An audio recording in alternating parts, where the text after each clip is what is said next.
Assalamualaikum warahmatullahi wabarakatuh.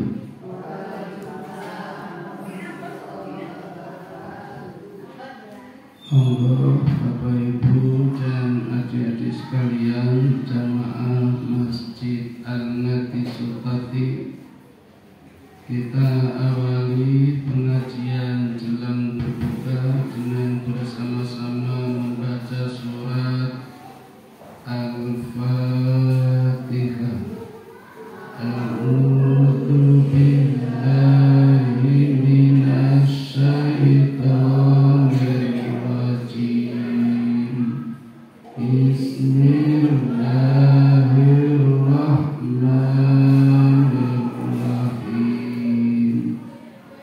Alhamdulillahi rabbil alamin. Ar-Rahmanir-Rahim. Maliki yaumiddin. Iyyaka na'budu wa iyyaka nasta'in. Ihdinas siratal mustaqim.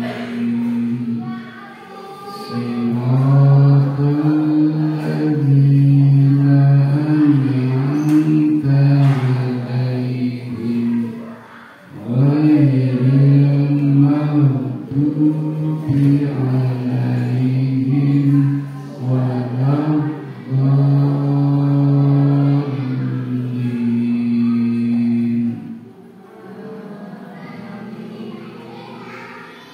Asyhadu an la ilaha illallah wa asyhadu anna Muhammadar Rasulullah. Raditu billahi rabban wa bil islami dinan wa bi Muhammadin nabiyyan wa rasulah. Rabbi zidni ilma warzuqni fahma. Amin. Bapak Ibu yang dirahmati Allah, sore hari ini saya akan melanjutkan materi tentang Qasasul Anbiya. Napa Bapak Ibu? Qasasul Anbiya itu kisah para nabi dan rasul. Jadi nanti yang akan saya sampaikan adalah kisah-kisah nabi dan rasul yang jumlahnya 124.000. Kemudian yang termasuk rasul ada 313. Dan yang wajib kita ketahui, wajib ya, harus itu 25 nabi. Kalau kisah rasul itu namanya sirah nabawiyah. Napa Pak? Sirah nabawiyah itu hanya kisah Nabi Muhammad sallallahu alaihi wasallam. Khusus Nabi Muhammad namanya sirah nabawiyah. Kalau seluruh nabi namanya lupa. Tadi nopo? Qasasul Anbiya. Pada pertemuan terdahulu sudah saya sampaikan 3 nabi. Kelingan bukan? Nabi Adam, Nabi Syekh, dan Nabi Idris. Nabi Adam Rasul, Nabi Idris Rasul, tapi Nabi Isis bukan Rasul. Tahu bedanya nih? Nabi itu manusia pilihan oleh Allah. Syaratnya laki-laki, mendapat wahyu dari Allah melalui malaikat Jibril untuk dirinya sendiri, tetapi mendapatkan amanah untuk menyampaikan kepada orang-orang di sekitarnya. Kalau bahasa saya orang sak kampung. Niki kampung Sosro Menduran maupun Sosro Dikuran. Sosro Dikuran. Sing Menduran pundi? Malah ngekang. Pulau Malioboro. Ini Pulau Malioboro. Nek Masjid Abdurrahman di Sosro Dikuran. Berarti batasnya jalan Bayangkara nih. Ini jalan apa?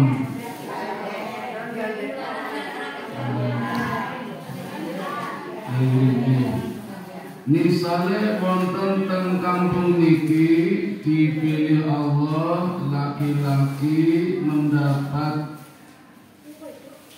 wahyu dari Allah melalui malaikat Jibril, diberi mukjizat, hanya berdakwah mengajak agar orang berbuat baik sekampung Sosro Dikuran, iku jenenge Nabi. Wonten rano nggih. Karena syaratnya laki-laki. Oh, ada ini laki-laki. Mendapat firman Allah melalui malaikat Jibril. Nah, ini enggak ada ini. Malaikat Jibril aja belum pernah lihat. Kalau dia Melayu kabeh mungkin. Nah, bisa saja waktu belum kenal pertama kali melihat intruduk sakit demam. Kemudian yang ketiga diberi mukjizat. Asal mukjizat bukan bang? Bukan dah. Berarti nggak ada harapan jadi nabi. Kalau ngaku nabi pasti nabi KW 5000. Nabi palsu. Nah, Rasul itu lebih dari itu. Laki-laki dipilih Allah, dapat wahyu dari Allah melalui malaikat Jibril, dapat amanah, dapat mukjizat, tetapi wajib menyampaikannya tidak cuma sak kampung Sosro Dikuran, tapi lebih luas lagi sampai tingkat kecamatan, sampai kabupaten, sampai provinsi, sampai seluruh dunia. Itu kewajiban Rasul. Benarkah bedanya nggih? Nah, yang 25 Rasul ini sudah pasti termasuk Nabi. Tapi yang 124.000 Nabi ada yang bukan Rasul. Sekarang saya lanjutkan Bapak Ibu, Nabi yang juga Rasul, yang dalam daftar 25 Rasul menempati urutan yang ketiga. Siapa dia? Wah, pintar. Bisa mulai dikit nanti. Kurang melu pengajian. Nabi Nuh alaihi salatu wassalam. Nama aslinya Noah. Ini sanes Ariel ya. Benten Ariel biasanya Noah. Ini pilihan Allah. Nabi Nuh diberikan Allah usia yang sangat panjang. Berapa sih? 950 tahun. Untuk sing pengen usianya bodoh kala Nabi Nuh. Wong sono limo mlakune wis angel 950 tahun. Usia dakwahnya 800 tahun. Jadi ada usia hidup, ada usia dakwah. Sama seperti kita Bapak Ibu, kalau saya tanya mungkin ada yang usianya 50 tahun, ada yang 60 tahun, ada yang 70 tahun. Tapi dakwahnya biasanya lebih pendek. Jadi waktu-waktu umur-umur yang kita gunakan untuk kebaikan, untuk menyampaikan kebenaran, untuk mengaji, untuk ibadah itu biasanya lebih pendek, tidak sama. Kecuali Nabi yang sejak lahir sudah jadi Nabi seperti Nabi Yahya, berarti sama usia hidupnya dengan usia dakwahnya. Sama dengan nabi-nabi yang lain, Nabi Nuh diangkat Allah menjadi Rasul juga di usia 40 tahun. Rata-rata Nabi diangkat jadi Rasul usianya 40 tahun. Itu standar Bapak Ibu. Standar itu. Karena dianggap orang menjadi dewasa, emosinya stabil, tidak mudah marah, itu usia 40 tahun. Kalau belum 40 tahun masih kekanak-kanakan, gampang lesu, gampang mencak-mencak, petakilan. Maka untuk menjadi pemimpin, siapapun pemimpinnya, standarnya kalau usianya 40 tahun. Kalau di bawah 40 tahun, kalau bisa jangan jadi pemimpin. Tidak usah memaksakan diri sampai undang-undangnya dirubah. Nanti itu jenenge ngomong itu. Karena belum saatnya, ilmunya belum sampai, kebijaksanaannya belum ada. Standarnya 40. Nah, mulai dari usia 40 inilah Nabi Nuh mulai berdakwah. Dan Bapak Ibu jangan kaget, 800 tahun Nabi Nuh berdakwah, itu hanya dapat umat jumlahnya 80. Dakwah 800 tahun dapat umat cuma 80. Berarti rata-rata dakwah 10 tahun dapat umat 1. Berarti kalah kali puluh. Aku loh, itu langsung sakmen ini. Penak kula malah entuk jajan atau wedan. Nabi Nuh nggak dapat apa-apa, wedan nggak dapat, jajan nggak dapat, malah dihina, dicaci maki, dikatakan edan, gila. Itu Nabi Nuh. Nabi Nuh punya 4 anak putra semua. Namanya Yafis, Sam, Ham, Yam. Yafis, Sam, Ham, Yam. Yang nomor 4, yang ragil, beling, ndablek, nakal, namanya Yam. Bahasa Ibraninya Kan'an. Pengertos ini? Nama aslinya Yam, bahasa Ibraninya Kan'an. Dan terkenal sampai sekarang. Kan'an juga punya umat. Walaupun sudah meninggal, nanti dalam kisahnya diterjang banjir besar dan meninggal, wafat, tewas. Itu punya umat namanya Kan'aniyun. Dan nanti menempati sebuah daerah di Irak namanya Kan'aniyun. Nanti sampai sekarang masih ada umatnya, umat orang-orang Yahudi, termasuk Bani Israel itu, yang menggembur Gaza itu ya dari keturunan Kan'an itu. Tapi kisahnya panjang. Sekarang kita lihat dulu kisah Nabi Nuh alaihi salatu wassalam yang dakwah 800 tahun tapi hanya mendapatkan umat 80 orang. Siang malam berdakwah, pagi siang sore tiada henti. Tetapi setiap Nabi Nuh memberikan pelajaran, setiap pengajian, setiap ceramah, umatnya selalu menutupi telinganya dengan tangannya.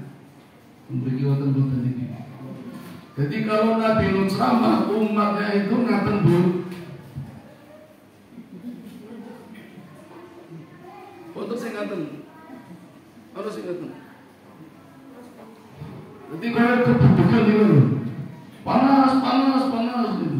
Itu umatnya Nabi Nuh menutupi telinganya dengan kedua tangannya. Maka nanti korban yang ditelan banjir itu posisinya pada menutup telinga, tidak mau menerima kebenaran. Bahkan mengancam kalau masih terus berdakwah akan dibunuh Nabi Nuh. Maka akhirnya menyerah, pasrah kepada Allah. Ya Allah, dah habisi sajalah umatku. Nabi menyerah Bapak Ibu. Merasa sudah tidak mampu, serahkan kepada Allah. Habisi saja ya Allah. Percuma nanti kalau punya anak, anaknya juga seperti bapaknya. Kalau punya cucu juga sama seperti mbahnya. Habisi saja ya Allah. Kata Allah, itu mau bunuh. Ya Allah, iya, habisi saja. Datangkan musibah. Baik kalau begitu mau, buat perahu. Suruh buat perahu. Nanti kalau sudah jadi, aku datangkan banjir besar. Kata Nuh, buat perahu pakai apa ya Allah? Ya pakai kayu, masa pakai kertas. Kayunya dari mana ya Allah? Tanam pohon.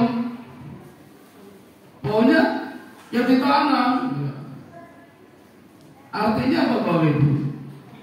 Artinya dakwah itu penuh perjuangan. Tidak zim salah zim abrakadabrak langsung jadi. Tidak seperti makan lombok begitu makan langsung pedas. Tidak, dakwah perlu perjuangan. Dan dalam pohon itu sendiri Bapak Ibu butuh waktu lama. Pohon yang ditanam oleh Nabi Nuh butuh waktu 50 tahun.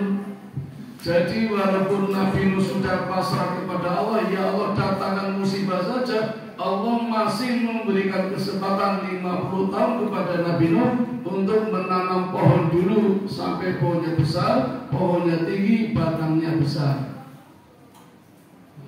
Satu riwayat lain Bapak Ibu, kita boleh bangga, konon menurut penelitian, kapal yang dibuat oleh Nabi Nuh kayunya dari negeri Indonesia. Kayu nopo Bu? Jati nopo? Jati Mulyo. Kayu Kalimantan. Cuma saya belum percaya. Kalau Kalimantannya sudah ada, tapi nama Kalimantan sepertinya belum ada itu. Saya belum mengkaji lagi, tapi menurut penelitian kabar baiknya kayu yang dipakai untuk membuat kapalnya Nabi Nuh sebagian dari Kalimantan pun terima saja dulu. Yang jelas bukan kayu yang ada di Sosro di Kuran. Kalau kayu Kalimantan wajar. Saya juga pernah membuktikan ketika saya di Kalimantan banyak resto-resto apung di tengah laut. Padahal airnya asin, merusak kayu, tapi kayunya semakin kuat itu. Aku di Kalimantan itu. Jadi sangat nalar dan wajar kalau memang kapal Nabi Nuh dibuat dari kayu-kayu yang sangat kuat. Nah, ketika membuat kapal saja dihina, tokoh-tokoh masyarakat ketika itu mengolok-olok. Lihat Nuh, semakin gila di tengah kampung bikin kapal mau berlayar kemana? Nggak ada laut, nggak ada sungai. Wajar gitu? Wajar kalau ada orang di kampung kita misalnya laut jauh, sungai cuma kali cocok kali nolong, gawe kapal ngomong. Nuh juga begitu. Setelah kapalnya jadi, baru semua umatnya yang masih nurut dipersilakan naik kapal satu persatu. Termasuk binatang-binatang berpasang-pasangan naik ke atas kapal semua. Gajah, betina, jantan, macan, lanang, wedok, ayam, perkutut, deruk, kambing, sapi, kerbau, semuanya berpasang-pasangan. Bapak Ibu bayangin boten kapalnya gedene sapiro. Menurut ilmuwan Bapak Ibu, kapal yang dibuat oleh Nabi Nuh mampu menampung 40.000 manusia. Orang itu berarti sebesar lapangan sepak bola Liverpool ini. Kalau jumlahnya sebegitu banyak manusia yang bisa ditampung, ditambah 2.000 binatang, 4.000 binatang melata, 6.000 hewan unggas yang bisa naik ke kapal Nabi Nuh. Gedene sepiro. Menurut ilmuwan juga, kapalnya Nabi Nuh yang terdampar di pegunungan sudah ditemukan. Bekasnya masih ada dan menggunakan banyak baterai. Baterainya banyak yang menurut penelitian selanjutnya ternyata menggunakan tenaga nuklir. Coba Bapak Ibu, Nabi Nuh di zaman dulu ternyata sudah menggunakan tenaga nuklir, termasuk radioaktif yang waktu itu Nuh mungkin belum tahu itu apa, tapi sudah bisa dipakai untuk membuat kapal hingga berlayar melawan banjir bandang terbesar pertama di dunia. Ketika kapal sudah siap, Nabi Nuh masih mengecek dulu siapa umatku yang belum naik, satu persatu di absen. Pak Andi ada? Oh ada. Mati ada. Pak Wardoyo? Oh tidak ada. Dan ini mobil taksi ada. Aku saya pada kalau kemis ini Pak Wardoyo nih. Wongnya pada. Oh berarti orang tidak bisa nih kemis Sabtu, berarti Senin sudah Pak Wardoyo nih. Di absen satu persatu sampai anaknya kurang satu nggak ada. Kanan mana? Naik ke geladak atas nggak ada, turun ke bawah nggak ada. Bahkan di kapal yang lantai paling bawah di dasar kapalnya justru Nabi Nuh itu menemukan banyak kotoran. Ternyata orang-orang yang ingkar pura-pura ikut naik kapal mau pipis, beol, BAB, baru mutu menes sebuah kapal. Jadi membuang kotoran ngecek itu. Dan dalam riwayat lain di bagian bawah juga di tempat kumpulan hewan-hewan itu ada hewan yang kotorannya bau, yaitu gajah. Tetapi kotoran gajah yang bau ini dimakan oleh binatang lain yang namanya babi. Nah ini nanti ada sejarah babi Bapak Ibu. Babi ternyata sudah ada sejak zaman Nabi Nuh yang memakan kotoran gajah. Makanya kita singkirkan dulu yang babi. Kan'an tidak ditemukan. Nuh naik lagi ke atas kapal cari dan lihat ternyata Kan'an berkumpul dengan orang-orang kafir, tidak mau ke bapaknya.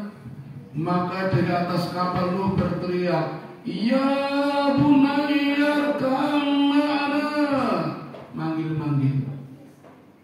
Lihat Bapak Ibu, Kan'an itu anaknya Nabi, tapi mending ndeblek ora gelem ibadah. Sebegitu belingnya Nabi Nuh sebagai bapaknya masih memanggil dengan nama Ya bunayya irkam ma'ana, wahai anakku sayang. Coba Pak, ini kan jarang ada.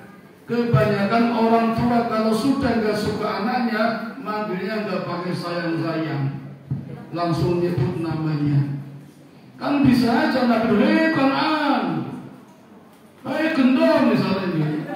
Wonten naudzubillah min dzalik. Sebegitu nakalnya Nabi Nuh masih memanggil, wahai anakku sayang, ayo naik kapal, ikut papi.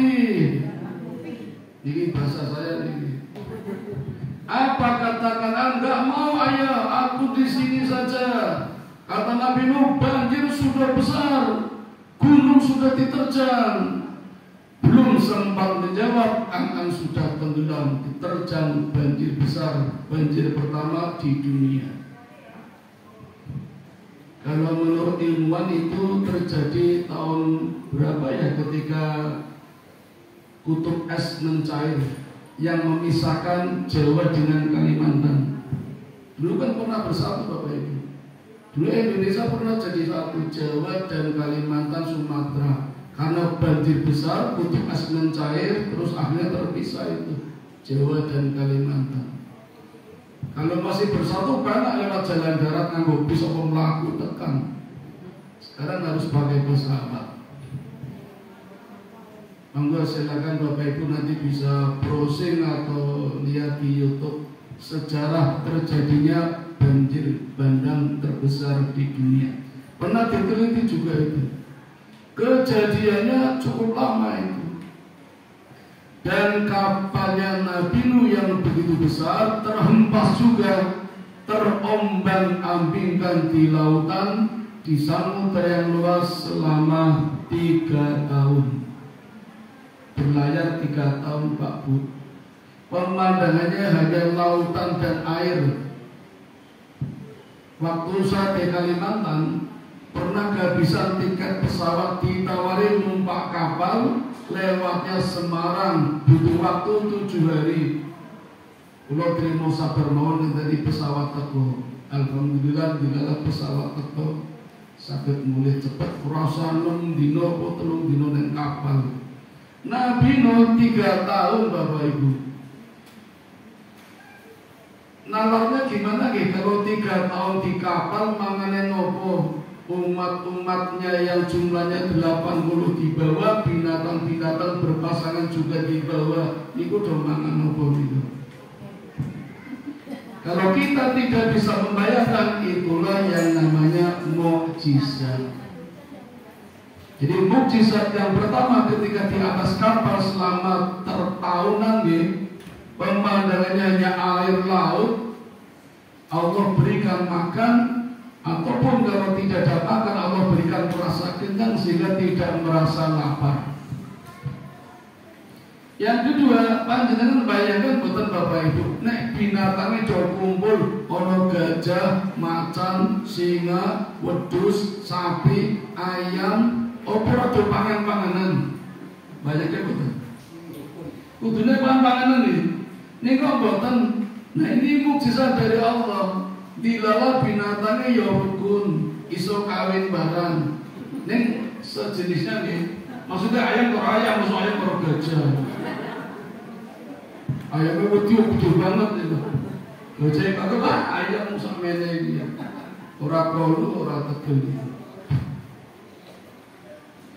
Tapi ada penelitian Bapak Ibu, belum lama saya baca buku, tapi bukunya pakai bahasa Ibrani Pak. Angel banget ora dong. Ini wonten gambare, wonten simbole, jadi sama nebak-nebak. Nebaknya gini. Yang pertama Bapak Ibu, dalam kondisi banjir besar, panik, nggak mungkin binatang kepikiran do cakar-cakaran, do pangan-panganan. Sama dengan kita dulu ketika diuji oleh Allah dengan gempa kecil tahun 2006 tanggal 26 Mei, kalian itu gempa kecil. Saya masih di Sosor Kusuman, lihat jam itu kejadiannya hanya 1 menit, berarti 60 detik itu. Nggak ada apa-apanya, cuma gendeng do jatuh. Tapi kalau di Bantul katanya lihat tanah saja bergelombang, sawah kayak lautan, itu ya cepat 12 menit tapi sudah menghancurkan hampir semuanya. Kalau kondisinya seperti itu, maksudnya binatang Arab do cakar-cakaran pangan-panganan nggak mungkin.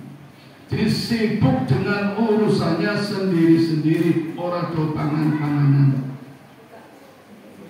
Jadi kiamat ya seperti itu Bapak Ibu, apalagi kiamat besar. Banjirnya Nabi Nuh itu baru kiamat kecil. Kalau kiamat besar lebih dahsyat lagi. Allah gambarkan di dalam surat Al-Baqarah ayat-ayat terakhir. Yauma yafirrul mar'u min akhihi wa sahibatihi wa banihi likulli imri'in minhum yawma idzin sya'nun yughni. Pada hari itu, pada hari kiamat, mereka semuanya bingung semua. Suami lupa dengan istrinya, istri lupa dengan suaminya, bapak lupa dengan anak-anaknya, anak lupa dengan simbahnya, lupa dengan saudara-saudaranya. Semuanya sibuk sendiri-sendiri mencari keselamatan. Banjirnya Nabi Nuh juga begitu. Binatangnya juga nggak sempat berpangan-panganan, cakar-cakaran, maupun kawin-kawinan, boten sempat. Yang kedua saya temukan di buku yang saya baca itu, Ini luar biasa Bapak Ibu. Di dalam buku itu diceritakan binatang-binatang yang diajak oleh Nabi Nuh itu dimasukkan dalam tablet.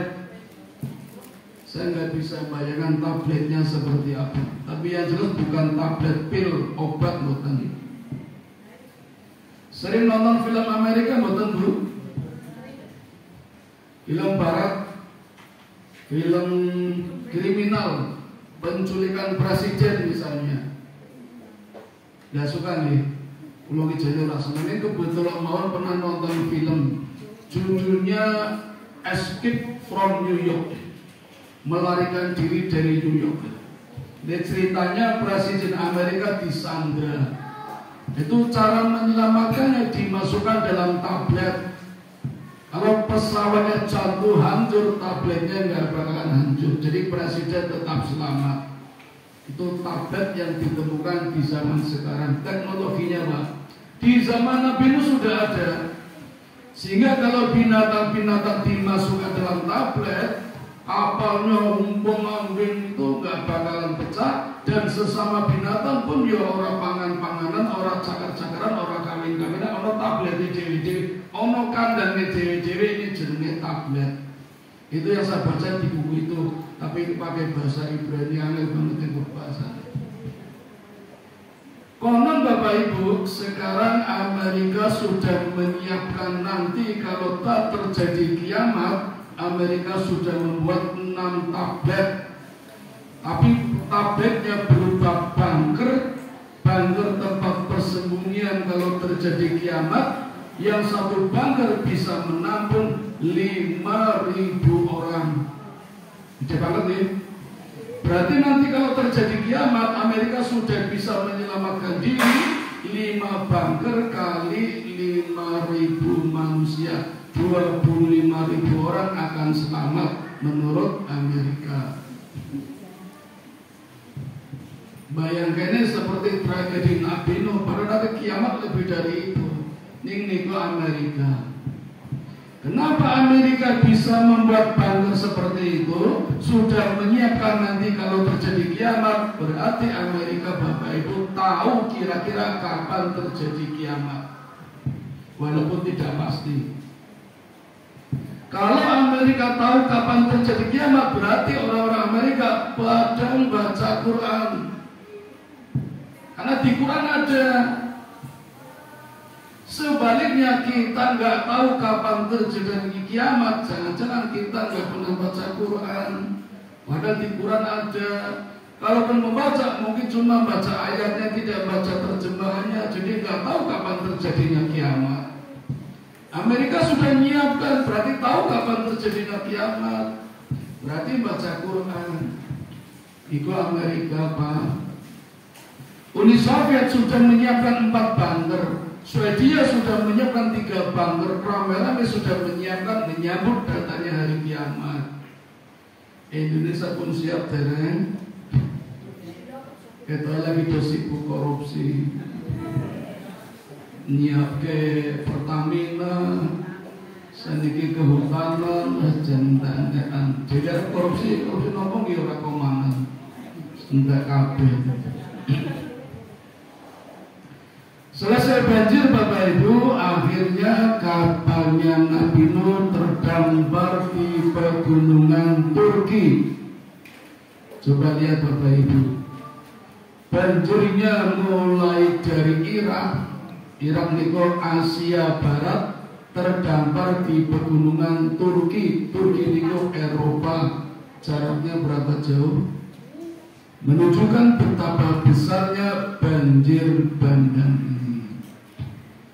Nah, setelah musibah ini selesai, akhirnya Nabi Nuh bersama umat-umat yang dibawanya, yang hanya 80 orang, orang-orang lemah semua, miskin-miskin tapi taat kepada Allah, hidup tenang di satu tempat, di satu wilayah, sampai Nabi Nuh menghembuskan nafas yang terakhir. Pun selesai kisah Nabi Nuh. Ada pertanyaan? Tidak ada. Lanjut ke. Nabi berikutnya adalah Nabi Hud alaihi salatu wassalam, Nabi yang keempat. Jarak dengan Nabi Nuh 1000 tahun atau 10 abad. Jadi Nabi Nuh meninggal selama 1000 tahun tidak ada Nabi. Kira-kira Bapak Ibu, kalau nggak ada Nabi, orangnya taat nopo maksiat? Maksiat. Jangankan 1000 tahun, setahun saja kalau nggak ada orang-orang alim di satu kampung, nanti maksiat semua. Singapura Bapak Ibu dulu itu pernah menjadi negara Muslim. Tahun 2015 waktu saya ke sana, 3 hari saya di sana, datanya berubah drastis. 90% non Muslim, Chinese.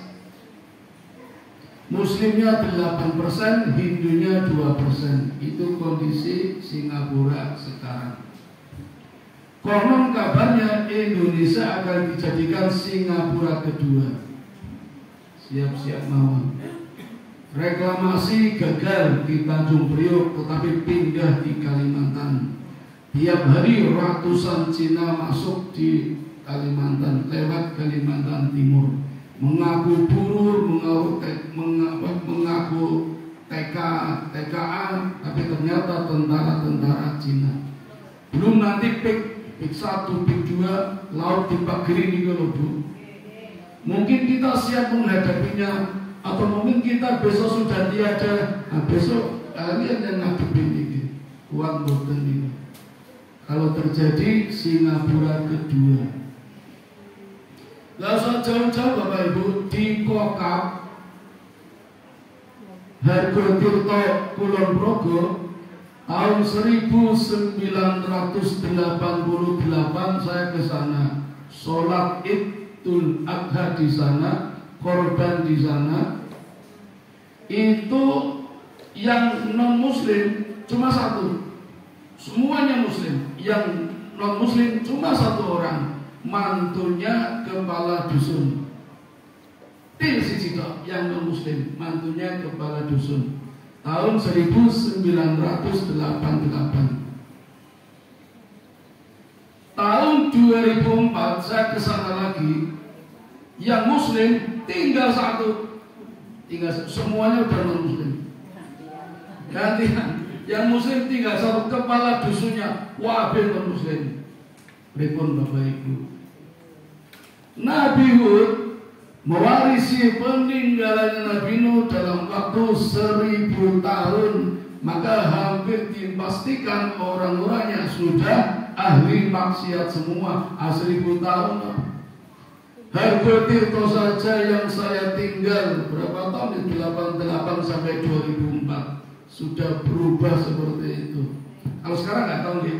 Sekarang udah 2025. Dulu waktu terakhir saya ke sana tahun 94 itu sudah berubah.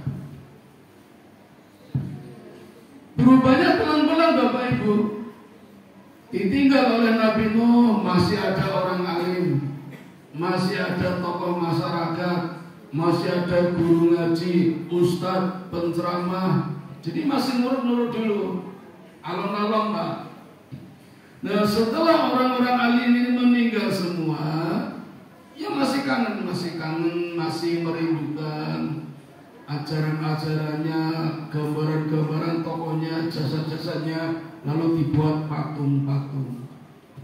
Tujuan pertamanya hanya menghormati saja, mengenang jasa-jasanya.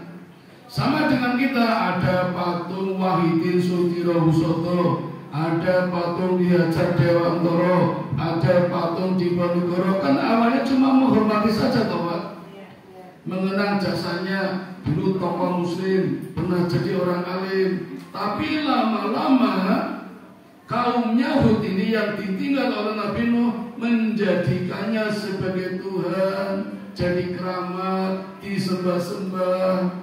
Mulai kebablasan. Nanti Bu, mungkin anak turunan kita mudah-mudahan nggak jadi iso wae nyembah patung-patung Diponegoro, patung Ki Hajar Dewantara, patung Wahidin Sudirohusodo. IKN saja kabarnya ada patungnya beliau. Sekarang saja sudah disembah-sembah hidup, apalagi besok. Nah, kondisinya seperti itu. Padahal Nabi Hud yang diutus oleh Allah adalah orang dari saudara-saudaranya sendiri, bukan orang lain. Jadi ibarat di kampung sini sosok hiburan, ada orang yang dipilih Allah dari orangnya sendiri. Jadi Allah memilih Nabi Hud untuk menjadi Rasul agar karena kenal saudaranya sendiri, konsumnya dewe, kampung gede, karena memang nurut kabeh gitu loh. Daripada orang lain itu karena bisa lo ngaten. Tapi ternyata sama saja umatnya Nabi Hud juga membeli nakal, brutal, preman dan macam-macam. Umatnya Nabi Hud alaihi salatu wassalam yang Allah berikan usia 130 tahun. Kalau Nabi Nuh tadi berapa tahun? 950. Nabi Hud 130 tahun. Makanya jenengan pinten tahun Pak? Saya kira satu. Kira-kira kapan Pak? Ini kan muter-muter loh. Motivasi biar banyak beramal, karena tidak tahu kapan terjadinya yang namanya sakaratul maut. Bapak Ibu, dakwahnya Nabi Hud sama dengan Nabi Nuh, mengajarkan ketuhanan, keesaan, hanya menyembah kepada Allah, namun umatnya pada menyembah berhala-berhala. Maka nasihat-nasihat yang disampaikan oleh Nabi Nuh sama saja seperti Nabi Hud juga, dicaci maki, diolok-olok. Bahkan Nabi Hud dikutuk oleh umatnya, kamu gara-gara tidak suka dengan berhala kami sejak nenek moyang dulu, kamu terkena penyakit namanya penyakit gila. Diulangi edan Bapak Ibu. Nek kulo saniki wonten sing lagi edan ora apa-apa. Nabi Hud juga digitukan sampai pada batas titik maksimal.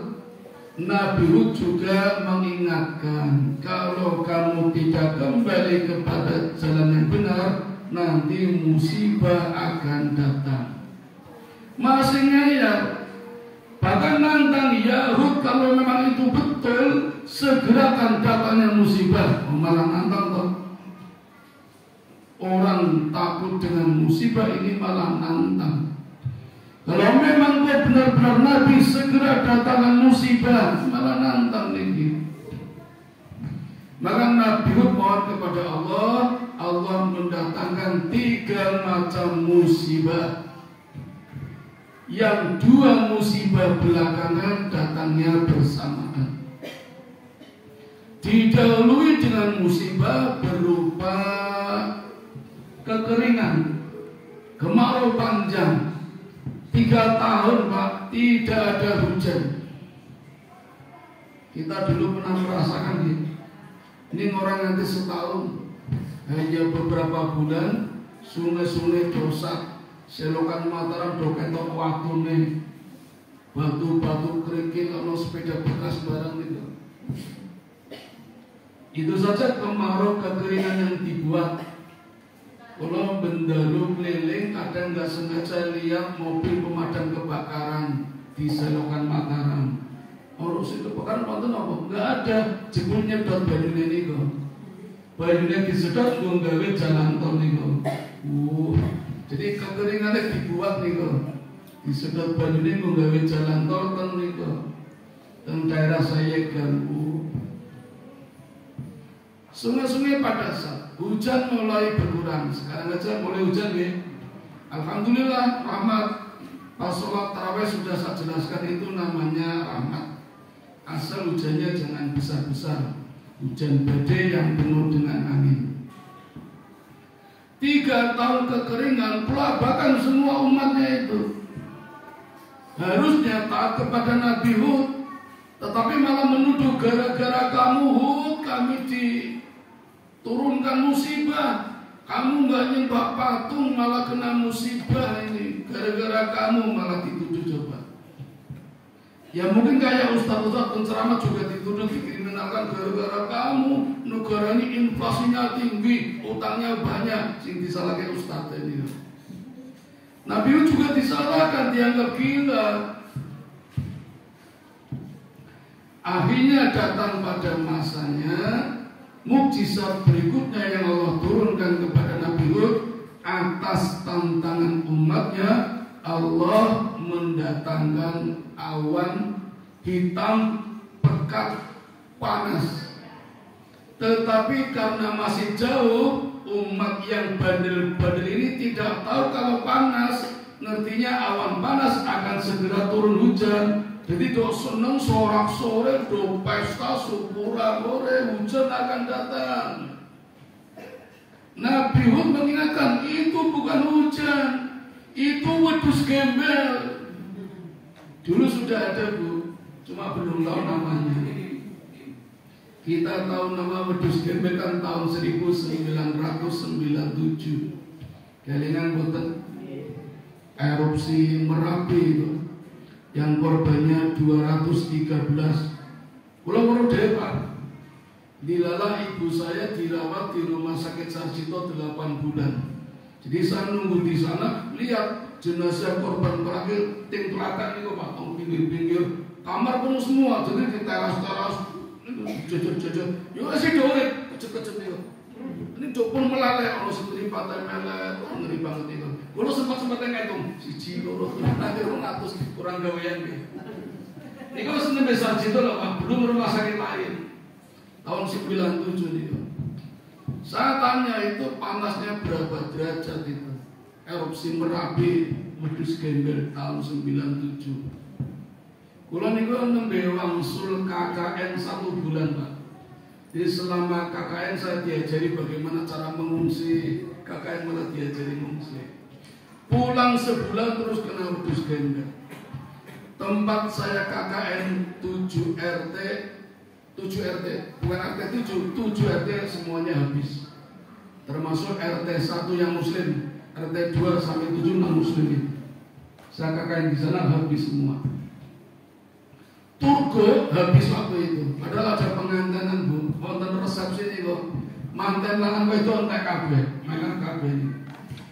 Dulu korban Merapi. Itu panasnya menurut BMG itu baru 900 derajat. Jenengan ngodok meten umum niku 100 derajat. Wani mboten dikobok. 100 derajat tiba teng sikil meleleh niku.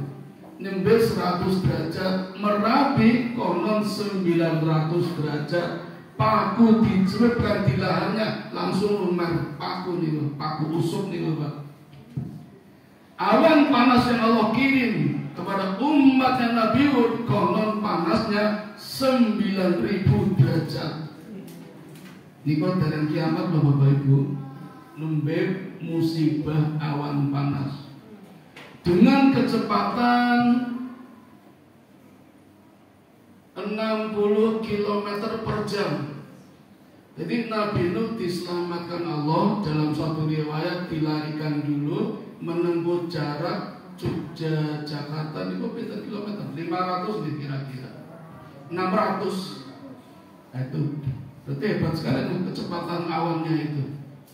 Seperti Jogja Semarang 120 km dalam waktu 3 jam. Kalau kecepatan 40-an, cepet banget itu.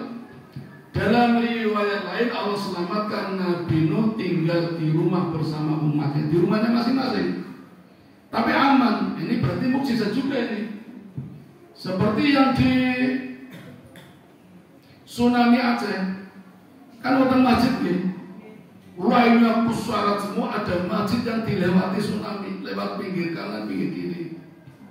Seperti kebakaran di Amerika kemarin, ada masjid yang tidak terbakar, lainnya kepanasan, masjid ini dingin, padahal nggak pakai AC. Dan orang-orang Islam kumpul di dalam masjid itu selamat semua. Sebegitunya Allah turunkan mukjizat. Kalau zaman sekarang namanya keajaiban, orang Amerika tetap tidak suka menyebarkan fitnah. Wah, itu pakai sihir itu. Sampai seperti itu, sampai nggak percaya. Pun rampung kebakarannya Bapak Ibu di Amerika, tapi kemarin mulai kebakaran lagi. Entah sampai kapan. Di zaman Nabi Hud, Allah selamatkan. Nabi Hud tinggal aman di rumahnya masing-masing. Nah, musibah berikutnya itu, tadi yang pertama Allah turunkan kemarau panjang selama 3 tahun tidak ada hujan. Yang kedua, 2 musibah langsung Allah kirim awan panas dengan kecepatan tinggi bersama dengan turunnya taupan dingin selama 8 hari 7 malam. Tidak henti-hentinya. Bapak Ibu, hujan 1 hari tidak berhenti. Tangerang, Bekasi kebanjiran. Mall saja kebanjiran sampai kedalaman 3 meter. Niku mboten mandeg sedina. Bagaimana kalau seminggu? Kan 7 hari.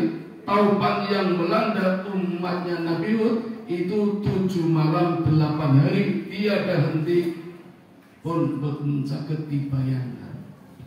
Maka yang terjadi, orang-orang yang tadi ingkar kepada Allah digambarkan seperti batang pohon korma yang sudah lapuk, kosong, gak ada apa-apanya, seperti sampah diseret oleh samudra laut dan sungai. Itu orang semua nih. Terjadi di zaman Nabi Hud. Kita tidak menyaksikan, hanya membayangkan lewat kisah-kisah para nabi. Andai saja menyaksikan, mungkin tidak kuat. Itu yang terjadi di zaman Nabi Hud alaihi salatu wassalam. Setelah kejadian itu, Nabi Hud dengan umat-umatnya menempati daerah yang bernama Hadramaut. Tadinya tinggal di sebelah utaranya, kena musibah, habis ludes, terus sekarang tinggal di daerah Hadramaut sampai Nabi Hud menghembuskan nafas yang terakhir. Nah, Bapak Ibu, ada satu pemandangan, satu tradisi yang terjadi di zaman Nabi Hud sampai sekarang masih berlaku. Kira-kira nopo Bapak Ibu? Tradisinya yang dilakukan orang sekarang biasanya dilakukan di bulan Sya'ban. Tanggalnya 11. Tradisi nopo Pak? Sya'banan, orang sering bilang nyadran. Nah, memiliki wonten nyadran. Wonten. Nah, boten nggih, kula boten wonten. Teng Tegal, kula asli Tegal, asli kula Tegal boten wonten. Kula kenalnya teng mriki teng Jogja, terutama daerah nggih Bantul nggih wonten, tapi saya tahunya di daerah Kutu Duku. Oh sudah. Nggih, pun maghrib alhamdulillah kalau